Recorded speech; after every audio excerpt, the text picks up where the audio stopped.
नमस्कार, मैं Narayan Singh Rathore. Today update with CRS में आपका स्वागत है। आज मैं बात करने जा रहा हूं कि जो जन्म और मृत्यु की घटना जिस जगह घटित होती है, क्या उसका पंजीकरण वही करना अनिवार्य है या कहीं अन्य जगह उसका पंजीकरण किया जा सकता है या अपने वो मूल निवास पे वो पंजीकरण उसका करा सकते हैं। इसके बारे में पूरे डिटेल से मैं बात करूंगा। बहुत लोगों का क्वेरीज आया है कि सर इस तरह का कहीं कोई लिखित में है क्या, विभागों से आया, इवन के एसडीएम वगैरह भी इसका डिमांड किए कि यह कहीं पर लिखा हुआ है क्या कि ये घटना यहीं पर पंजीकृत की जाएगी, इसके अलावा कहीं पंजीकरण इसका नहीं किया जाएगा।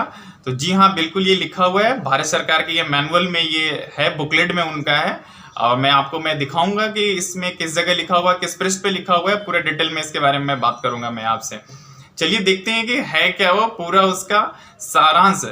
क्या घटना घटित होने के स्थान से अलग किसी भी स्थान पर जन्म या मृत्यु का रजिस्ट्रेशन हो सकता है? क्या एक घटना जो मुंबई में घटित हुई वह गोवा में रजिस्टर हो सकती है या नहीं? जन्म और मृत्यु रजिस्ट्रेशन अधिनियम 1969 की कौन सी धारा बताती है कि घटना घटित होने के स्थान पर ही रजिस्टर होती है? तो इसका अभी एक्सप्लेनेशन देखेंगे हम लोग। स्पष्टीकरण में क्या है, क्या कोई जन्म जिस जगह घटित होती है, जन्म हो या मृत्यु, कोई घटना घटित होती है तो क्या वह उसी क्षेत्र में ही पंजीकृत की जाएगी या नहीं? क्या इसका दिया हुआ है विवरण। इसका स्पष्टीकरण में दिया हुआ है कि कोई भी घटना घटित होने के स्थान पर ही रजिस्टर हो सकती है। यदि कोई घटना मुंबई में हुई है तो वह मुंबई में ही संबंधित रजिस्ट्रार जिसके अधिकार क्षेत्र में उक्त घटना घटित हुई है वही रजिस्टर होगी। ऐसी घटना का रजिस्ट्रेशन गोवा में नहीं हो सकता है। यानी स्पष्ट रूप से इसमें क्लैरिफिकेशन दिया हुआ है इसका कि जो घटना जिस जगह घटित होती है, जिस क्षेत्राधिकार में घटित होती है, वहीं के क्षेत्राधिकार के रजिस्ट्रार के द्वारा प्रमाण पत्र निर्गत किया जाएगा, यानी वहां पंजीकृत की जाएगी। ऐसी घटना का रजिस्ट्रेशन किसी अन्य जगह पे नहीं किया जा सकता है।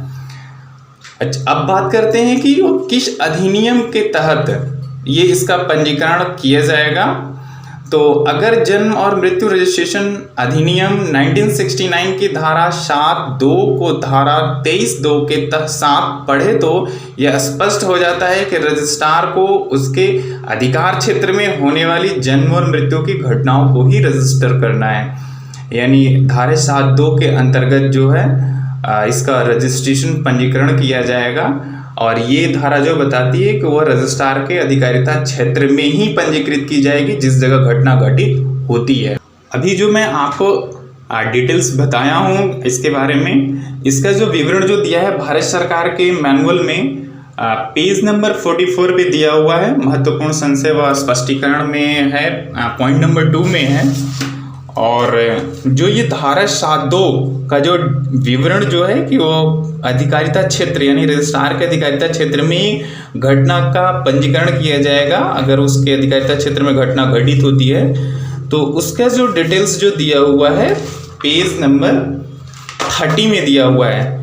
पेज नंबर 30 में जो स्पष्ट इसमें भी अंकित है, उल्लेख है कि अधिनियम की धारा 7(2) के प्रावधानों के तहत आपको जो सूचना मिली है वह घटना घटित होने के स्थान के आधार पर ही रजिस्टर होगी। इसलिए आपको सूचित करना होगा कि रजिस्ट्रेशन के लिए घटना की जो सूचना आपको मिली है वह आपके ही अधिकार क्षेत्र में घटित हुई है।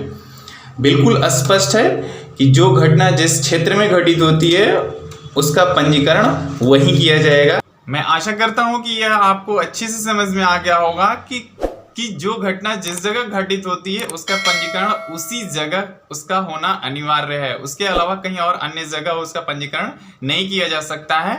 मैं अगले वीडियो में बात करूंगा गलती से जिसका पंजीकरण आपके क्षेत्राधिकार में हो गया है और आपको संज्ञान में बाद में आया कि इनका मृत्यु या इनका जन्म कहीं और अन्य जगह पे ये हुआ है, उसके लिए आप क्या करेंगे और क्या उसके लिए व्यवस्थाएं दी गई है, मैं इसके बारे में पूरा डिटेल से बात करूंगा। फिर मिलते हैं नेक्स्ट वीडियो में, तब तक के लिए नमस्कार।